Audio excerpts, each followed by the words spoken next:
on a tous grandi avec cette image, l'idée que le voyage spatial est une réalité, n'est-ce pas?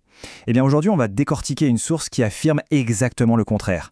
Un texte qui remet en question des faits que l'on pensait acquis depuis des décennies. Et ça commence très fort.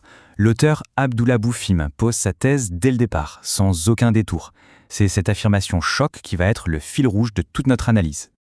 Allez, c'est parti. Plongeons directement au cœur de l'argument principal présenté dans ce texte. Ce qu'il faut bien saisir ici, c'est le fondement de son raisonnement. Pour lui, ce n'est pas une question de défi technologique, pas du tout. C'est une impossibilité physique pure et simple. Aucune sortie de l'atmosphère par l'homme n'est envisageable. Mais attention, à cette règle qu'il présente comme absolue, l'auteur apporte une seule et unique exception. Et c'est là qu'on bascule dans un cadre complètement différent, un cadre théologique.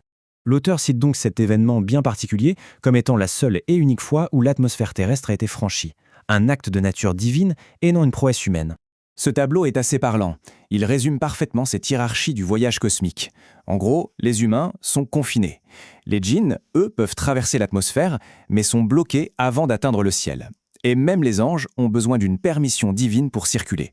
Bon, maintenant, passons aux arguments que l'auteur présente comme étant physiques et astronomiques. Ses preuves, en quelque sorte. L'argumentation physique commence avec un chiffre bien précis. 36 km. Selon la source, ce serait l'altitude maximale pour n'importe quel satellite. Une affirmation qui, bien sûr, se situe très loin des données scientifiques conventionnelles. Et ça ne s'arrête pas là. Pour les fusées, même les plus puissantes, elles seraient stoppées net avant 200 km d'altitude. La raison, une force de retour immense qui les empêcherait de monter plus haut.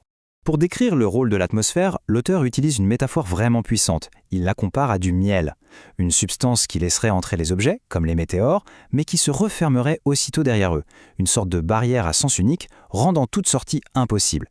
D'accord, on a vu la partie physique de l'argumentaire. Maintenant, on change complètement de registre. L'argumentation va se baser sur l'interprétation des Écritures pour établir les distances cosmiques. L'idée ici, c'est que l'auteur se tourne vers les textes sacrés, pas seulement pour une inspiration, mais pour y trouver des données chiffrées. D'après lui, c'est là que se trouve la clé pour calculer la distance entre la Terre et le ciel. Et voici le verset du Coran qui sert de fondation à tout son calcul. Le point central de son interprétation, c'est cette notion d'un voyage divin qui prendrait un jour, mais un jour qui équivaut à 1000 de nos années. Alors comment est-ce qu'on passe de ce verset à une distance concrète? Eh bien, voilà la décomposition. D'abord, il part du principe que les 1000 ans, c'est pour un aller-retour. Du coup, un aller simple, ça prend 500 ans. Et c'est l'étape suivante qui est cruciale. Il assimile ce voyage de 500 ans à une distance de 500 années-lumière. Et pour renforcer ce chiffre de 500 ans, l'auteur ne s'appuie pas que sur une seule source. Il en convoque une deuxième, un hadith, qui parle explicitement d'une distance entre la Terre et le ciel le plus bas, équivalente à une marche de 500 ans.